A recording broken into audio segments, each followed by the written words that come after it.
اور میں نے کہا کہ ہمارا دل نہیں چاہتا، آپ یقین کریں، ہمیں شوق ہے جلوس نکالنے کا، تمہارے خلاف باتیں کرنے کا۔ تم نے روز تھرمامیٹر نکالا ہوتا ہے، چیک کرتے ہو کہ ایمان کتنا ہے کتنا نہیں ہے۔ یہ پاکستان اگر صوبہ سندھ ہے تو وہ حضرت عبداللہ شاہ غازی کا ہے، اگر بلوچستان ہے تو حضرت بابا عبد الرحمان کا ہے، اور اگر پشاور ہے تو وہ صوفیاء کا ہے، اور اگر یہ دھرتی پنجاب ہے تو یہ داتا علی اجویری کی ہے، یہ بابا فرید الدین کی ہے۔ اس میں کسی غدار کو قبضہ کرنے کی اجازت بالکل نہیں ملے گی، اور ہم وہ لوگ بھی نہیں جو چپ کر کے اندر سوتے رہیں، قوم جو کرتی ہے کرتی رہے، ہمیں پرواہ نہیں، نہ ایسی کوئی بات نہیں۔ کوئی بندہ نہ سمجھے کہ انہیں ہوش نہیں، انہیں پتہ نہیں، ہمیں سارا کچھ ہی آتا ہے۔ پھر اگر کل کو کوئی ممتاز قادری پیدا ہو گیا تو شکوہ نہ کرنا، کل کو کوئی پھر سے عامر چیمہ نکل آیا تو شکایت نہ کرنا، یاد رکھنا۔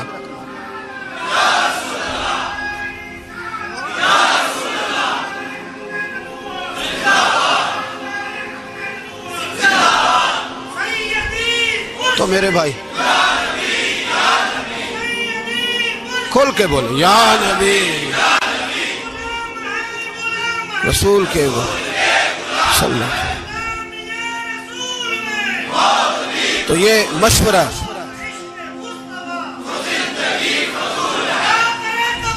جزاک اللہ، تو یہ تمہیں مشورہ ہے۔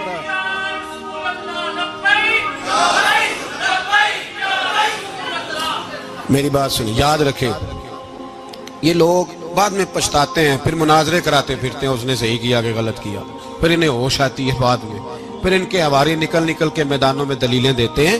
اس لیے ہمارا مشورہ ہے انہیں کہ یہ اپنی حد میں رہیں، اور جو کام تمہارے ذمہ، میں نے کہا نا تم نے بڑا لوٹا، یہ قوم روز تمہیں موقع دیتی ہے لوٹنے کا، یہ موقع دیتی ہے، تو تم نے دولت لوٹ کے پیٹ نہیں بھرے، اب ایمان لوٹنے کے چکر میں آ گئے ہو۔ یاد رکھو، مسلمان گناہگار ہیں، غدار نہیں ہیں۔ تمہیں دولت لوٹنے کا تو شاید موقع مل گیا ہے، پر ایمان لوٹنے کا موقع نہیں ملے گا، تو اس لیے اس کو لگام دو۔ اور ویسے بھی کتا جو پالتو ہوتا ہے نا، اس کو گھر کے اندر سنگلی سے باندھ کے رکھنا چاہیے۔ یہ تمہارے بوٹ چاٹتے ہیں، بھونکتے ہیں، تمہارے حق میں وزارتیں لیتے ہیں، ہم نے تو کوئی وزارت نہیں لی تم سے، اور نہ ہمیں شوق ہے، اس لیے کہ ممبری کیا کرنی ہے جس کو ممبر رسول عطا کر دیا جائے، اس نے کیا کرنی ہے یہ ممبریاں جس کو پکا ممبر رسول دے دیا جائے، تو اس لیے اس سے باہر آؤ۔ میں نے کہا بڑے بڑے نمرود، فرعون، قارون دفن ہے، تمہارا بھی نام تک نہیں ہوگا، بالکل نام نہیں ہوگا۔ اس لیے ہمارا مشورہ، اور آپ لوگ بھی آئے نا یہ اگلے سال، تو ان کو کھڑا کر کے پوچھ لینا، اسلامی جمہوریہ پاکستان کا تم نے ایم پی ایم نے بننا ہے، پہلا کلمہ ہی صحیح سنا دو، چلو خدا کا واسطہ یہی بتا دو کہ تمہیں نماز بھی ڈھب سے آتی ہے کہ نہیں، اور آپ کی موج ہے، آپ بٹھا لیتے ہیں سر پہ، کیا کریں، سمجھانے والے مفت گناہگار ہو گئے اور بہکانے والے سب تمہارے یار ہو گئے۔ اس لیے یہ چھیڑتے ہیں جان بوجھ کے، اور پھر جب کوئی ممتاز قادری علیہ رحمہ پیدا ہوتے ہیں پھر انہیں دشواری ہوتی ہے، پھر ان کا جینا مشکل ہو جاتا ہے، یہ موقع دیتے ہیں، پتہ نہیں کس کے ایجنڈے پہ عمل کر رہے ہیں۔ میرا سوال یہ ہے، میں نے پچھلے جمعے پھر میرا سوال ہے کہ میں پوچھتا ہوں، اس آدمی کو ضرورت کیا ہے ختم نبوت پر بات کرنے؟ جب امت مسلمہ کے متفق کا فیصلہ ہے کہ مرزائی کافر، اسمبلی نے بل پاس کر دیا کہ مرزائی، ان کو اقلیت قرار دے دیا، اور جب سے وہ اقلیت بنے نہ ہم نے ان کی عبادت گاہ جلائی، نہ ہم نے ان کو قبروں سے نکالا، نہ ہم نے، بس ٹھیک ہے جیسے عیسائی رہتے ہیں، یہودی سے کس ملک میں رہتے ہیں وہ بھی رہیں، اقلیت بن کے رہے، کوئی اعتراض، پر تم انہیں کھینچ کے کیوں قریب کرتے ہو؟ تمہارا کیا یارانہ ہے ان کے ساتھ؟ بتاؤ تو صحیح۔ ان لوگوں سے ان کو چاہیے اپنے منہ میں لگام ڈالیں، اور اگر نہیں ڈالیں گے پھر انشاءاللہ ڈالی جائے گی، اور بڑی تگڑی ڈلے گی، اور پھر ایسی ڈلے گی۔ سلمان تاثیر جب مرا تھا نا تو 5-5 لاکھ روپیہ مولویوں کو آفر کی جنازہ پڑھاؤ، 5-5 لاکھ روپیہ چھوٹے چھوٹے مولویوں کو۔ اور داتا صاحب کی مسجد کے خطیب بھی صوبائی جو تھے، وہ خطیب تھے، ملازم تھے، انہوں نے کہا کہ ایمان نہیں بیچنا، نکالنا نوکری سے تو نکال دو۔ اور بادشاہی مسجد کا مولوی جس کا پتہ ہی نہیں چلتا، کبھی کدھر چلا جاتا ہے کبھی کدھر، یہاں تو وہ بھی کھڑا ہو گیا، اس نے کہا نا ایمان نہیں بیچنا۔ گورنر ہاؤس کی مسجد کا امام کہنے لگا کہ بخشا جانا نہ جانا یہ تو رحمت الہی کا معاملہ ہے، پر اتنا گندا جنازہ نہیں پڑھنا، اتنا گندا جنازہ نہیں ہم پڑھیں گے، مرنے کے بعد تمہارے جنازے نہیں پڑھے جاتے، تمہاری قبریں خراب ہوتی ہیں، کدھر ہیں تمہاری دولتیں؟ اور وہ مولوی آج تک پتہ ہی نہیں کدھر گیا جس نے اس غلیظ کا گندا جنازہ پڑھایا. تو بھائی اپنی قبر حشر کو جب جہاں تمہارے جنازے نہیں پڑھے جا رہے تو وہاں تمہارا کیا حال ہوگا. اس لیے ان لوگوں کو چاہیے کہ اپنی زندگی اس طرح گزاریں کہ کچھ نہ کچھ منہ لے کے سرور کائنات کے پاس چلے جائیں، ورنہ ایسا نہ ہو کہ یہاں بھی پھٹکار اور وہاں بھی پھٹکار. اس لیے ہمارا مطالبہ ہے حکومت سے کہ شرم کرو اور ایسے بھائی مانوں کو، کالے ناگ جو تم نے بھرتی کی ہوئے، ان کو نکالو، اور اگر تعریفیں کروانی ہو، تلوے چٹوانے ہو تو اندر کمروں میں ان سے چٹوا لیا کرو. ان سے کہو کہ یہاں ہماری نوکری کرو، باہر نکل کے رسول اللہ صلی اللہ علیہ وسلم کے دین کے بارے میں گفتگو نہ کرو.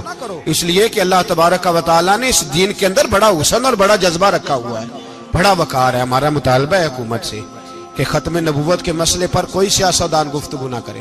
آپ تائید کرتے ہیں اس بات کی؟ اس پر کوئی سیاستدان کوئی گفتگو. ہمارے پاس بڑے تماشے ہیں سیاست کرنے کو، باقی تماشوں پہ سیاست کرو. یہ رسول اللہ کی ناموس کا معاملہ ہے، یہ چھیڑنے کی تمہیں اجازت.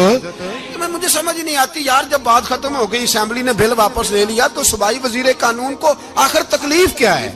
آپ کے پاس جواب ہے کوئی اس بات کا؟ بات ختم ہو گئی، ہم نے جلوس نہیں نکالنا، چھوڑ دیا، خاموش ہو گئے. علماء نے میٹنگیں بلائی تھی، کینسل کر دی، ٹھیک ہے جی بات. اب دوبارہ سے کیوں چھیڑتے ہو؟ پھر کہتے ہیں احتجاج ہوتا ہے، شور ہوتا ہے. تم خود ایسی حرکتیں کرتے ہو جس سے افراتفری پیدا ہوتی ہے. یہ ملک رسول اللہ کے نام پہ بنا ہے، اور قیامت تک یہاں وہی ہوگا جو میرے رسول پاک صلی اللہ علیہ وسلم کی رضا ہوگی، اور نبی پاک کے قانون کے خلاف کوئی قانون یہاں چل سکتا؟ اللہ ہمیں سمجھنے کی توفیق عطا